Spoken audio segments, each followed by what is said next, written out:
మాజీ సీఎం కేసీఆర్ పై CM Revanth Reddy fire అయ్యారు. దళితుల్ని అధ్యక్ష అని పిలవాల్సి వస్తుందని, కేసీఆర్ సభకు రావడం లేదని మండిపడ్డారు. దళితులు ఉన్నత పదవులు చేపట్టకూడదా అని రేవంత్ రెడ్డి ప్రశ్నించారు. దళితులను అన్ని విధాలా బీఆర్ఎస్ 10 సంవత్సరాలు మోసం చేసిందని మండిపడ్డారు. దళిత బిడ్డ విద్యుత్ శాఖ మంత్రిగా ఉండకూడదా? మీరు ఒకసారి ఆలోచన చేయండి. ఒక దళిత బిడ్డ స్పీకర్గా వేదిక మీద కూర్చోవద్దా? ఆయనను అధ్యక్ష అని పిలవాల్సి వస్తుందని కొంతమంది సభకే రావడం లేదంటే ఈ దళితుల పట్ల వాళ్ళకు ఉన్న గౌరవం ఏ పార్టీదో మీరు ఒక్కసారి ఆలోచన చెయ్యండి.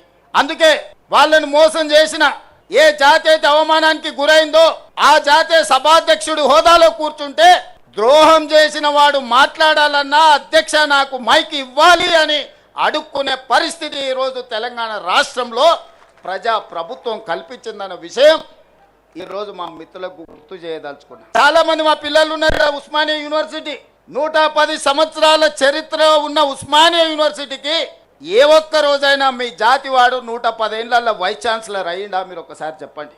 ఇవాళ ఉస్మానియా యూనివర్సిటీ వైస్ ఛాన్సలర్ ఎవరు? అంబేద్కర్ యూనివర్సిటీ వైస్ ఛాన్సలర్ ఎవరు? ఈరోజు ఎలక్షన్ కమిషన్కు ఎవరున్నారో మీరు ఒక్కసారి ఆలోచన చేయండి. ఈ విధంగా చెప్పుకుంటూ వెళ్తే పబ్లిక్ సర్వీస్ కమిషన్ కావచ్చు, జిల్లాల కలెక్టర్లు కావచ్చు, లేకపోతే ఎడ్యుకేషన్ డిపార్ట్మెంట్ ప్రిన్సిపల్ సెక్రటరీ కావచ్చు, ఇరిగేషన్ డిపార్ట్మెంట్ ప్రిన్సిపల్ సెక్రటరీలు కావచ్చు, ఇట్లా నేను అన్ని చదివి వినిపించగలను. ఇదంతా ఎలా సాధ్యమైందయా అంటే మీరందరు కష్టపడి, మీరందరు కొట్లాడి, మీరందరూ నిలబడి 2023 డిసెంబర్లో ప్రజాప్రభుత్వాన్ని మీరు తెచ్చుకున్నారు కాబట్టి ఇవన్నీ సాధ్యమైనవి. ఈనాడు వీళ్ళందరి కలలు నెరవేర్చడానికి సంపూర్ణంగా ప్రయత్నం చేస్తున్నాం. ఒక దళిత బిడ్డ విద్యుత్ శాఖ మంత్రిగా ఉండకూడదా? మీరు ఒకసారి ఆలోచన చేయండి. ఒక దళిత బిడ్డ స్పీకర్గా వేదిక మీద కూర్చోవద్దా?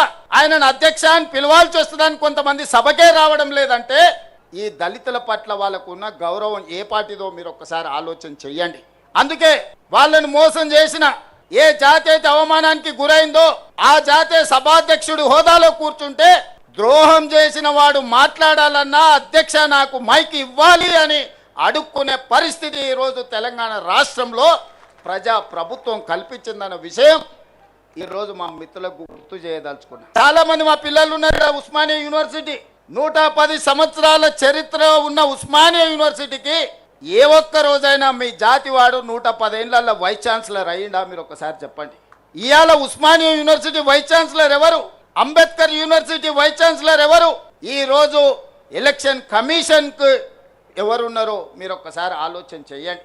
ఈ విధంగా చెప్పుకుంటూ వెళ్తే పబ్లిక్ సర్వీస్ కమిషన్ కావచ్చు, జిల్లాల కలెక్టర్లు కావచ్చు, లేకపోతే ఎడ్యుకేషన్ డిపార్ట్మెంట్ ప్రిన్సిపల్ సెక్రటరీ కావచ్చు, ఇరిగేషన్ డిపార్ట్మెంట్ ప్రిన్సిపల్ సెక్రటరీలు కావచ్చు, ఇట్లా నేను అన్ని చదివి వినిపించగలను.